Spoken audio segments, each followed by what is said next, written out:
আজকে আন্তর্জাতিক অপরাধ ট্রাইব্যুনাল ২ বাংলাদেশের জুলাই অভ্যুত্থান চলাকালে ৫ই আগস্টে আশুলিয়া এলাকায় ৬ জনকে গুলি করে হত্যা এবং তাদেরকে লাশকে পুড়িয়ে দেয়া এই নির্মমতম ঘটনার যে বিচার চলছিল সেই বিচারটির সমাপ্তি হয়েছে। আগামী ৫ই ফেব্রুয়ারি আন্তর্জাতিক অপরাধ ট্রাইব্যুনাল ২ আশুলিয়ায় ওই নির্মম হত্যাযজ্ঞের মামলায় রায় ঘোষণা করবেন এবং সেই দিনই এই মামলাটার চূড়ান্ত নিষ্পত্তি হবে। সেই মামলায় আপনারা জানেন যে মানবতার ইতিহাসের সবচাইতে বর্বরতম ঘটনা একটা হচ্ছে যে নির্মমভাবে শুধু গুলি করে হত্যাই করা হয়নি, এই তরুণ ছাত্রদেরকে জীবন্ত অবস্থায় একজনকে এবং বাকি ৫ জনের মরদেহ পর্যন্ত গাড়িতে তুলে পেট্রোল ঢেলে আগুন দিয়ে তারপরে খড়ি কাঠ দিয়ে তাদেরকে পোড়ানো হয়েছে। পৃথিবীর ইতিহাসে এরকম বর্বরতার নজির খুব কম আছে।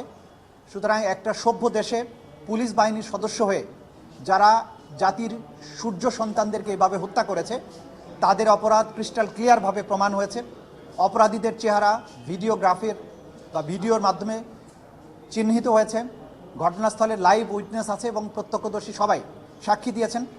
কাচের মতো স্বচ্ছভাবে প্রমাণিত হয়েছে। সুতরাং আসামিদের সর্বোচ্চ শাস্তি আমরা প্রত্যাশা করছি।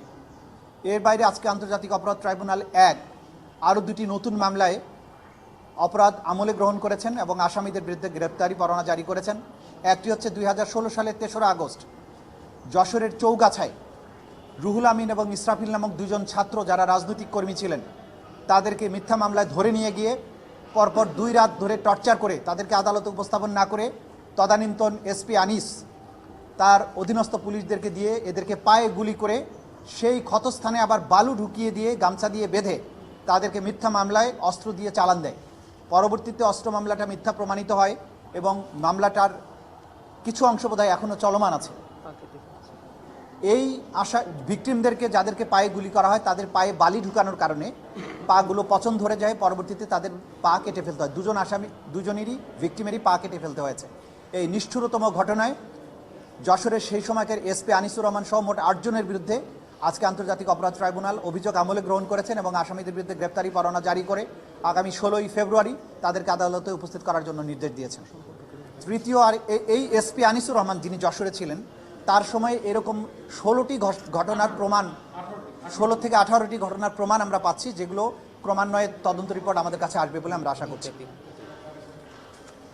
আর একটা যেটা হচ্ছে ময়মনসিংহে 20শে জুলাই 2024 তারিখে গৌরীপুরে আসামি সোমনাথ সাহা একজন উপজেলা চেয়ারম্যান সহ সেখানকার পুলিশের অফিসারদেরকে নিয়ে 3 জন জুলাই যোদ্ধাকে গুলি করে হত্যা করে। প্রথমে গুলি করে আহত হওয়ার পরে একজন এসআই আহত সেই জুলাই যোদ্ধার কাছে গিয়ে তার মাথা এবং বুকে গুলি করে তার হত্যা নিশ্চিত করে, তার মৃত্যু নিশ্চিত করে।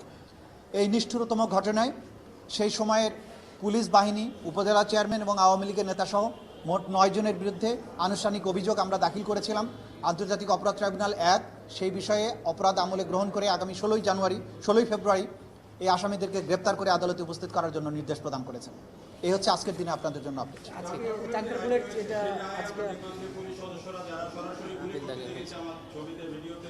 তাদেরও 3 বছরের সাজা হয়েছে বা 5 বছরের হয়েছে। এই মামলাটি আবার পরবর্তী রায়ের ক্ষেত্রে কোনো রেফারেন্স হবে কিনা?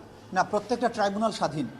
সুতরাং প্রত্যেকটা ট্রাইব্যুনাল তার স্বাধীন মতামতের ভিত্তিতে, স্বাধীন এভিডেন্স পর্যালোচনার ভিত্তিতে ট্রাইব্যুনাল যেটা মনে করবেন সেটাই রায় দিতে পারবেন। আর চান খারপুলের ব্যাপারে যে স্বল্প সাজার ব্যাপার যেটা আছে সেটার বিরুদ্ধে ইতিমধ্যে আপিল দাখিল করা হয়েছে।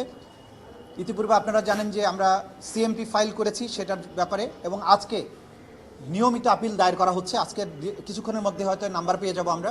সুতরাং সেই যে জাজমেন্টটা সেটা আন্ডার চ্যালেঞ্জ, এটাকে কোনো প্রেসিডেন্স হিসেবে কোথাও ব্যবহার করা যাবে না।